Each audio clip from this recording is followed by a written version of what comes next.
look, we know the big names, right? We know Aaron Rodgers is out there. We know Lamar Jackson, his whole situation. But if you think about back to this time last year, we didn't know A.J. Brown, Devontae Adams, and Tyreek Hill were all going to get traded. There are going to be some surprises in free agency. There are going to be some things we don't see coming. Adam, let's talk some bold predictions. Hit me with your first one. Oh man, it's not really like you just set it up like I have to give you a Tyreek Hill trade or something. What's that? What's going to happen? Let's hear a superstar trade that nobody sees coming, or something smaller. Yeah, that's smaller. As far as free agency goes, I'm going to say that the most important, the biggest impact that any free agent signing will have in fantasy is not going to be a running back or a wide receiver or a quarterback. It's going to be a left tackle. It's going to be Orlando Brown. And where he goes, we could see kind of a Teron Armstead effect. Remember how much better Tua Tagovailoa was when Teron Armstead was in the lineup? Left tackles can make a huge difference. And there might be a quarterback out there that needs a left tackle that can just be on an island and take somebody out of the equation. And that quarterback could have a huge increase in value. Orlando Brown, that is the free agent to watch. You want a team, bold prediction, Orlando Brown is going to the Chicago Bears. And we're going to get super excited about Justin Fields. They've already made some big additions. They traded the number 1 pick. You can listen to that episode from Friday. They got DJ Moore. They got a whole bunch of draft picks over the next couple of seasons. So Chicago in a position to take a big step forward next season. I think that's going to be the popular take. Justin Fields, we already saw the breakout, but I think it's going to be a Jalen Hurts type breakout. He's going to be ranked as high as 4 at quarterback, I think, by some people. Probably not that high by me, but he adds a lot of talent this offseason. It very well could happen. My first bold prediction, the Broncos sign one of the big name running backs in free agency. If you haven't heard, Javonte Williams, that knee injury that he's coming back from last season, sounds like there's a wide range of possibilities for his possible return. He could be back by the start of the 2023 season, or Matthew Berry from CBS Sports Edge reported last week, it's possible he misses the entire season. So I think we're going to get a sense of where the Broncos are at on Javonte Williams by how they approach the free agency market. Kareem Hunt is someone who's been talked about as going there. We know that, Sean Payton's time with New Orleans regularly produced a ton of fantasy value for the running back position. So it's going to be a key situation to keep an eye on.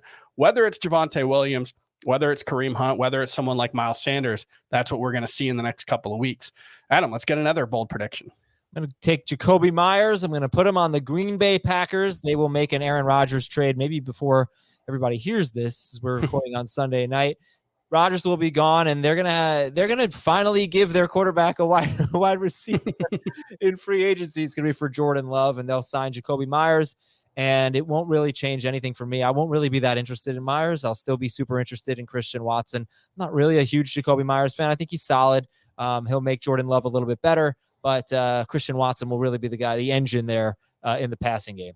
Yeah, he's going to be the big play guy. That's probably going to be a relatively low volume passing offense. Jacoby Myers would be more of a, move the chains type, but I think that would be a good addition.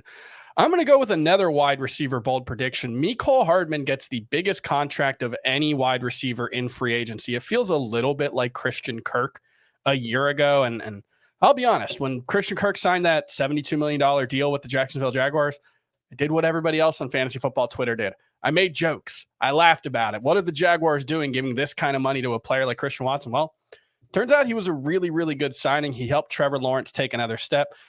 Obviously they've got Calvin Ridley coming back, so I think Christian Kirk going to take a step back. But Mecole Hardman feels like a guy. I think he turns 25 this offseason. He's still super young, sub 4.4 speed. We haven't seen big production from him, but he's a guy that I think, like Christian Kirk last offseason, some team could talk themselves into him being a guy who takes a big step forward and is worth a big contract. I also feel pretty confident about this one because there's just not a lot out there in free agency, especially at the skill positions. If you want to add a big play guy at wide receiver, Mecole Hardman's kind of the guy, even though we haven't really seen it. What do you think about that one? It's just so funny.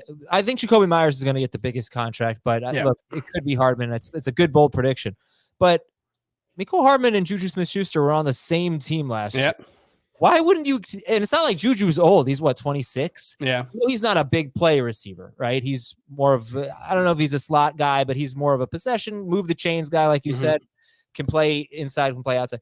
I would rather pay Juju Smith-Schuster than Mecole Hardman, but nobody's even considering that Juju could be get a big contract here. I feel like that would be actually a pretty big surprise. Yeah, I think Juju kind of has working against him just the perception that he peaked early and wasn't all that good. He was a product of playing with Ben Roethlisberger and Antonio Brown. And, there's some fairness to that, but I thought he was, pretty good with the Chiefs. I wouldn't be surprised if he returned on a reasonable deal, but I could see some team like really talking themselves into Mecole Hardman being like a next level type of player for them that they can unlock that he wasn't able to do in Kansas City. Obviously, all week here at FFT and 5 and at the full episodes of Fantasy Football Today, we're going to have everything you need to react to free agency.